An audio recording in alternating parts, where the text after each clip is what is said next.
1954 का साल था। एक तूफानी दिन। समंदर में तेज हवाएं चल रही थी। एक नाव शटर आइलैंड की तरफ बढ़ रही थी। एक ऐसा आइलैंड जहां सिर्फ खतरनाक पागल अपराधी रखे जाते हैं। नाव में दो अमेरिकी मार्शल थे, टेडी डेनियल्स और उसका नया साथी चक ऑल।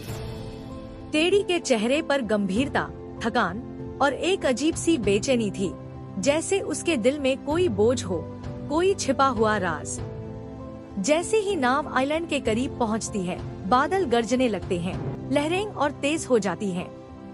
शटर आइलैंड एक अंधेरा, अलग-थलग आइलैंड जहां है एशक्लिफ अस्पताल अपराधी पागलों के लिए।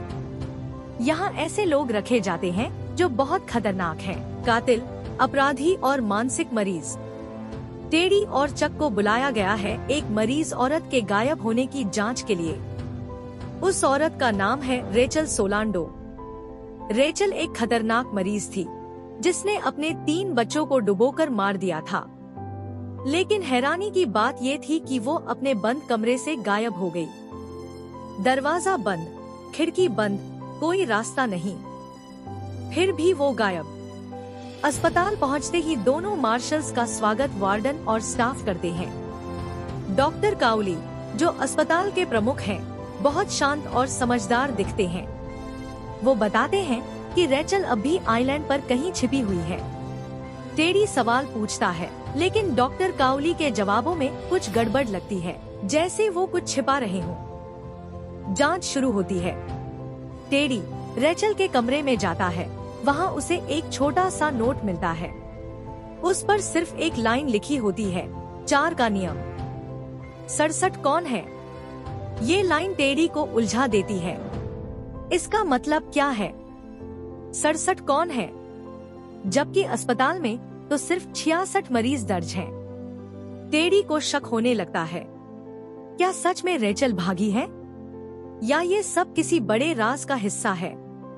रात गहरी हो जाती है। बाहर तूफान और तेज हो जाता है। टेडी को सपने आने लगते हैं अपनी बीवी डोलोरिस के, वो बीवी जो आग में जलकर मर गई थी। सपने में डोलोरिस कहती है, टेडी इस आइलैंड से निकल जाओ, यहाँ खतरा है, ये जगह हकीकत नहीं है। टेडी अचानक पसीने में डूबा जाग जाता है। चक उसे देखता है, परेशान होता है, लेकिन टेडी कुछ नहीं कहता। उसे अब यकीन हो चुका है, यहाँ कोई बड़ा सच छिपा है। अगले दिन टेडी वार्ड सी की तरफ जाता है, जहाँ सबसे खतरनाक कैदी रखे जाते हैं। डॉक्टर उसे रोकते हैं, वहाँ जाना खतरनाक है। लेकिन टेडी नहीं मानता। वो अंधेरी, गीली सुरंगों में उतरता है। वहाँ उसकी मुलाकात एक मरीज से होती है, जो धीरे से कहता है, यहाँ जो दिखता है वो सच नहीं होता। तुम खुद कैदी हो, मार्शल नहीं।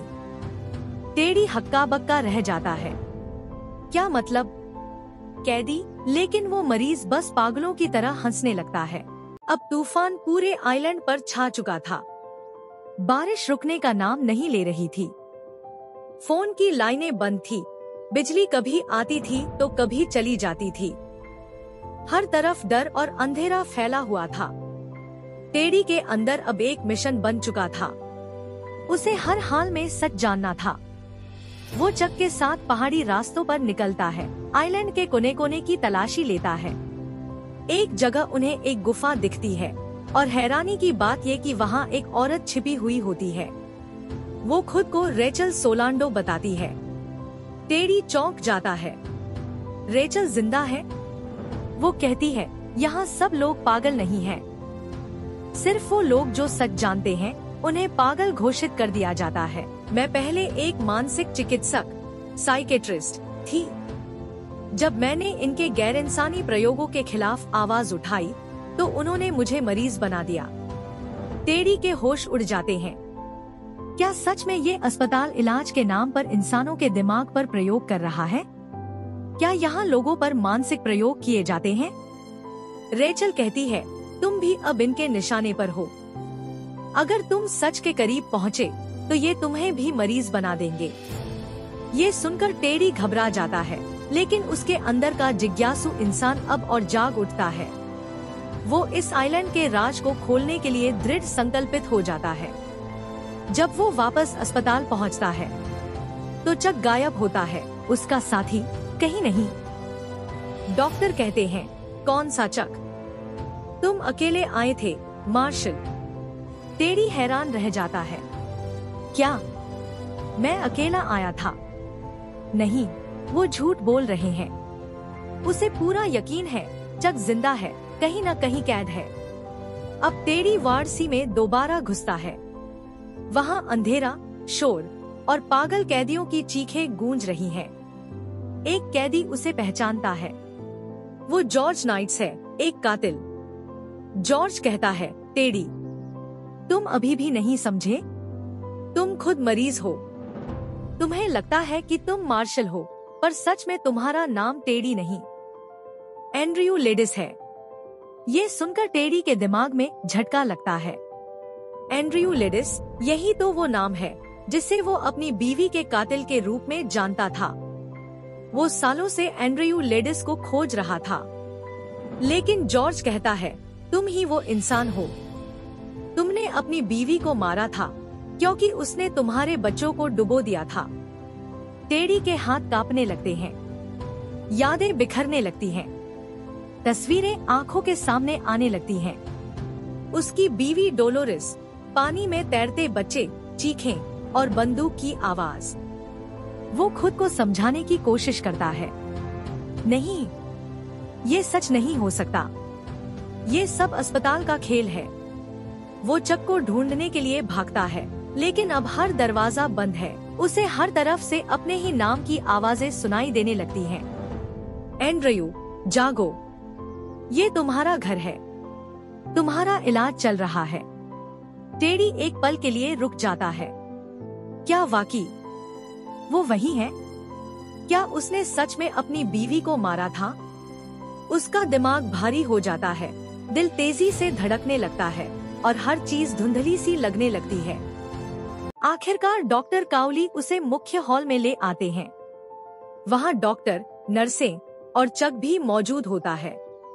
लेकिन अब चक मार्शल नहीं, बल्कि एक डॉक्टर है। उसका असली नाम है डॉक्टर लेस्टर शीहान। वो टेडी से कहता है, एंड्रयू, तुम्हें याद नहीं? तुम 2 साल से यहाँ हो। तुमने अपनी बीवी डोलोरिस को मार दिया था क्योंकि उसने तुम्हारे 3 बच्चों को पानी में डुबोकर मार दिया था। उसके बाद तुम्हारा दिमाग टूट गया।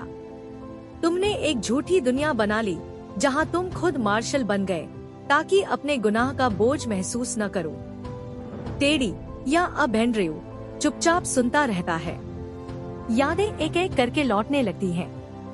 वो दृश्य, डोलोरिस भीगी हुई धीरे से कह रही है, हमने बच्चों को आजाद कर दिया।